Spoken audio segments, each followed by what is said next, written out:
YTN 라디오 김호성의 출발 새아침. 네, 오늘 자유한국당 원내대표 경선이 치러지죠. 거론된 후보는 여러 명 있습니다. 결국 남아있는 분들은 김학용, 나경원 두 후보입니다. 자, 오늘 이 두 후보만큼이나 특별한 분이 있습니다. 오늘로 1년의 원내 사령탑 임기 마치게 되는 김성태 원내대표입니다. 오늘 원내대표로서의 마지막 인터뷰를 보내드리게 됐습니다. 연결하겠습니다. 대표님 안녕하십니까? 예, 김성태입니다. 네, 1년의 임기 마지막 날의 소회는 어떠신지요? 먼저 YTN이 나를 참 잘 잡으신 것 같아요. 그렇습니까? 예. 그렇다면 우리 대표 비서실에 YTN이 뭐 특단의 작업을 하셨는지. 저희는 한 분만 선정합니다. 예, 지금 아침이라 목도 좀 잠기고. 네네. 감기도 좀 걸려서 목도 좀 아프고. 원내대표 임기 중 사실상 마지막 인터뷰가 될 것 같아서 목이 좀 메이기도 합니다. 아, 그렇습니까? 예. 청취자 여러분들 양해도 구하겠습니다. 네네. 금수저 웰빙 기득권 가진 자 정당으로 불리던 우리 당에 그래도 야당의 근성이 싹 텄고 이제 처절한 진정성의 대여투쟁의 대오가 잡혀 있다는 게 저는 큰 보람으로 느끼고 있습니다. 네네. 사실상 1년 전에 제가 원내대표를 맡기 전까지만 하더라도 사실상 오랜 집권당의 간성 그리고 그런 온순함 때문에 이게 야당이냐 할 정도로 국민들로서 비난과 부치탄도 많았죠. 네네. 그렇지만은 이제 1년이 지난 지금 시점에서는 이제 문재인 정권의 독단과 전행 일방통행식 국정 운영에 우리 전체 112명의 의원들이 이제 자기 전문성과 또 역량을 가지고 최선을 다해서 견제와 비판의 목소리를 날리고 있는 모습을 볼 때 저는 많이 변화했다고 생각합니다. 그 대표님 직접 본인께서도 들깨 정신 한 놈만 팬다 이런 표현까지 해주셨는데요. 실제로 그렇습니다. 그 거론했던 한 놈은 누가 있었고요? 어떤 결과가 있었습니까? 한 놈은 절대 사람 개인 이름 석자를 두고 한 건 아니죠. 주로 정책을 가지고 많이 했는데 한 놈만 패는 전략은 유효했다고 자평을 합니다. 네네. 문제는 저희가 한 놈만 펼 수 없을 정도로 문재인 정권의 실정이 서두르겠다는 점이죠. 그래서 저희가 참 웃을 수도 없고 울 수도 없었습니다.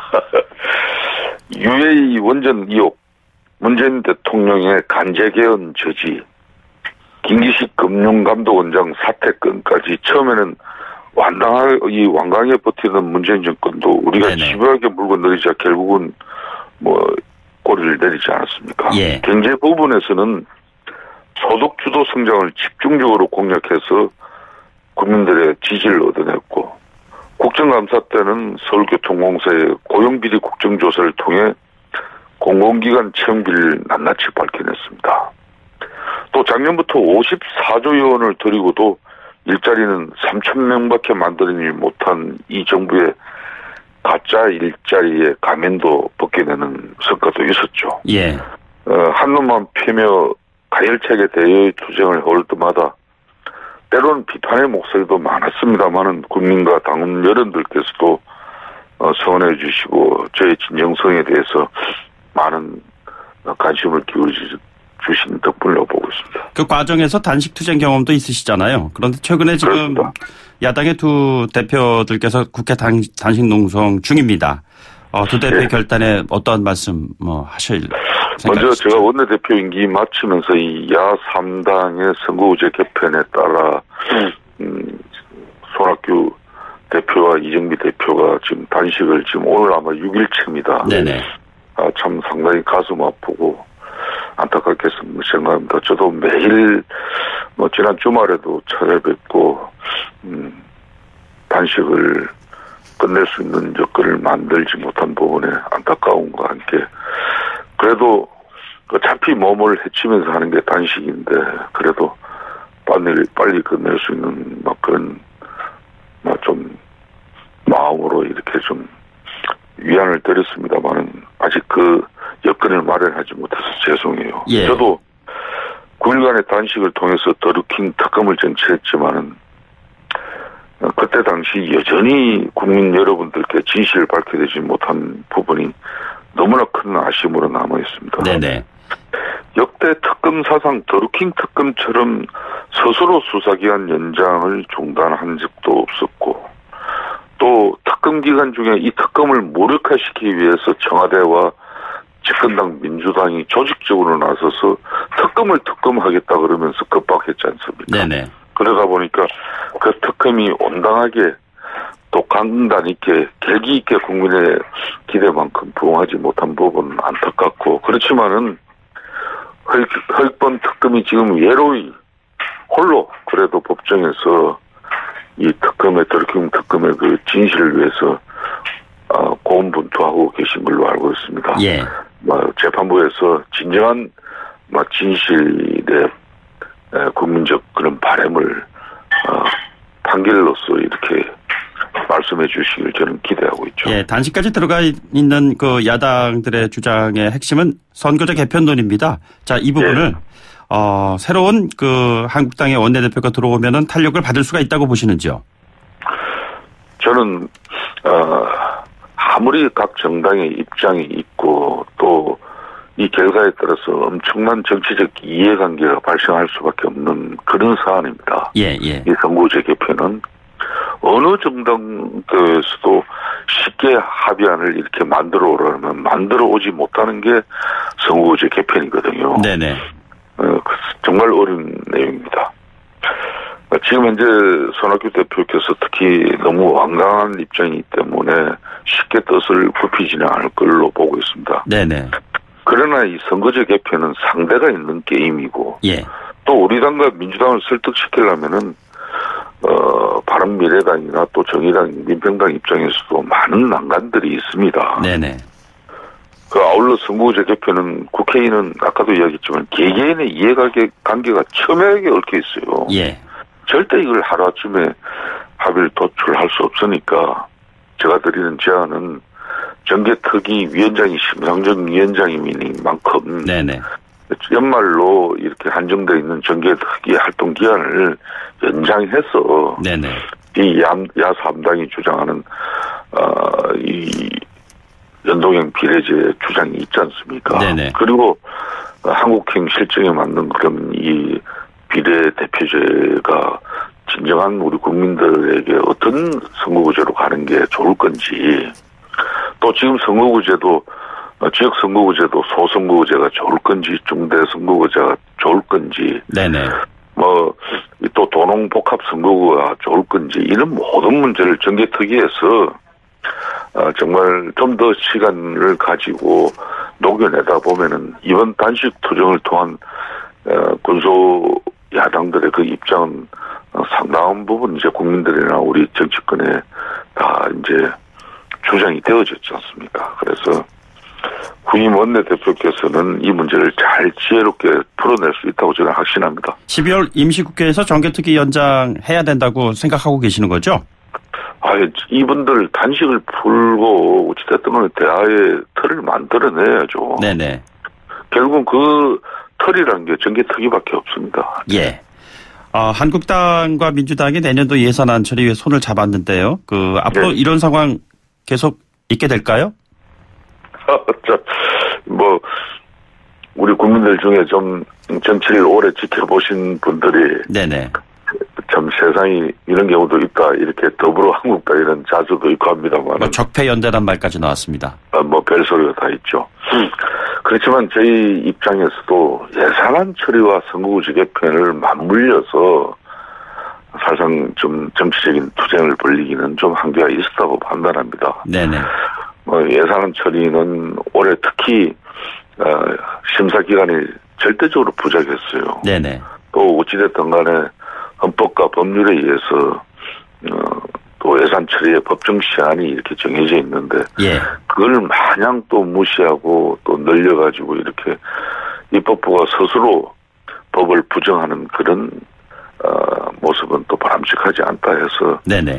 저희들도 결심을 했습니다만은 앞으로 문재인 대통령의 국정 운영 방식이 진정으로 협치를 원하면은 왜 이번에 예산안 처리처럼 꼭 비단 일로 끝나겠습니까? 네네. 앞으로 법률 개정이라든지 또 중요한 국정에 대해서도 야당이 훨씬 전국 운영을 편안하게 또 안정되게 뒷받침할 수가 있죠. 그런데 지금 문재인 대통령께서 이러면 안 돼요. 이게 무슨 남북관계 개선, 문재인 대통령의 국정 운영의 80%는 오로지 북한이에요. 그리고 김정은 위원장이고 두 분의 신뢰예요. 이렇게만 국정 가져가면은 지금 경제는 엉망이 돼가지고 먹고 사는 문제가 지금 최악이 되고 있고. 평화는 경제 아닙니까? 100만이 넘는 그런 실업률이 일자리 때문에 그 엄청난 고통을 겪고 지금 말씀을 하셨죠. 네네. 평화가 경제라고 그러는데 네네. 저는 그게 지난 8.15 경축사에서 대통령께서 이 말을 했어요. 예. 평화가 경제면은 지금 김정은이 어떻게 대한민국하고 이제 이야기하겠다고 나옵니까? 만일 우리가 북한처럼 헐벗고 굶주리면은 그래도 세계 10위권의 경제 대국이 돼 있으니까 이제 북한도 우리를 함부로 그런 잘못된 생각 못 하는 것이고. 네네. 그래서 이제 북한도 이제 평화의 길로 이끌 수 있는 자신감도 바로 대한민국의 이 경제력 때문에 있는 거예요. 그런데 어떻게 평화가 경제입니까? 여기 제가 오늘 마지막 원내대표 인터뷰를 하더라도 네네. 문재인 대통령이 그 생각을 바꿔줘야 돼요. 절대적으로 대한민국 한반도에서는 경제가 평화입니다. 우선 대한민국이 부강하고 대한민국 국민들이 튼튼하고 건실하게 일자리에서 열심히 일하고 대한민국 경제력이 좋아질 때 북한도 이제 그 꿈을 적합 야욕이든 저런 전 세계에서 오직 북한처럼 저런 한마디로 인권이 존중받지 못하는 그런 국가가 어디 있습니까? 경제 말씀하셔서요, 대표님. 그 김동연 떠나간 그 부총리 한국당 영입 얘기가 나오고 있는데 가능한 일인가요? 이제 김동연 경제부총리가 그만둔 마당이니까. 네네. 저도 이제 자유한국당 의원 중에 한 사람으로서 이제 굳이 말씀을 드린다면은. 네네. 문재인 정권에서 그래도 이제 한 2년 가까운 국정 운영 중에 잘한 부분도 있어요. 네네. 아까 제가 남북관계 개선 요 부분은 잘한 부분입니다. 그렇지만은 한미 동맹의 틀을 깨면서 국제사회 공조도 흐트리면서 북핵 폐기를 이렇게 느슨하게 풀어져 가지고 한반도의 실질적인 비핵화 진전이 이루어지지 못하면은 이거는 큰 가오가 되는 거예요. 그렇지만은 김정은 위원장을 대화로 이끌어낸 문재인 대통령의 그런 노력은 그건 평가해야죠. 네네. 평가하는데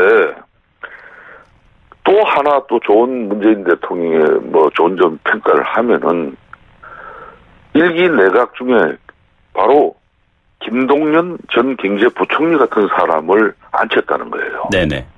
그러니까 이거는 민주노총이나 참여연대, 종교조, 민변 이런 많은 문재인 대통령을 도운 사람 단체가 있지만은 오로지 순수한 정부 관료, 그것도 상고 졸업하고 또 야간대학에서 또 공부하면서 입지적으로 정통한 이 경제 관료를 앉혔다는 것은 당시 공직 사회가 상당히 좀 불안정했는데 네네.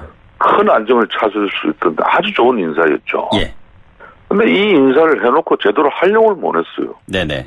그러니까 장하성 정책실장에게 그냥 소득주도 성장 정책 주도하도록 해놓고 이 김동연 경제부총리는 실질적으로 경제사령탑인데 이 사람을 한마디로 좀 핫바지를 만드는 거죠. 예. 이렇게 해서 결국은 경제를 시켜도 정책실장 먼저 시키고 담은 보름 한 달이라도 있다가 경제부총리를 경질시키더라도 해야 되는 것이지.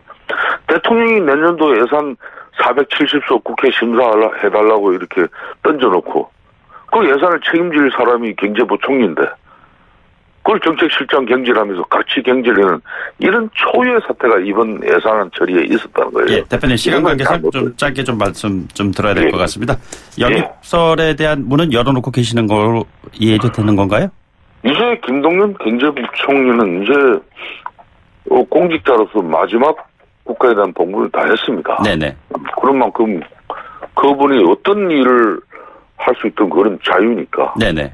그 자유 속에 자유한국당도 당연히 포함되어 있겠죠. 알겠습니다. 마지막 질문입니다. 정치인 김성태의 다음 목표는 무엇인가요? 저는 이제 1년 원내대표 나름대로 여러 가지 모자라고 부족한 가운데 했는데 결론은 우리 국민들이나 우리 당원들이 저에 대한 평가가 이제 있겠죠. 네네. 이 평가를 겸허히 받아들이고 저희 정치 진로를 생각하겠습니다. 네, 여기까지 듣도록 하겠습니다. 고맙습니다. 예, 감사합니다. 네, 지금까지 자유한국당의 김성태 원내대표였습니다. 1부 마치고 2부에 돌아오겠습니다.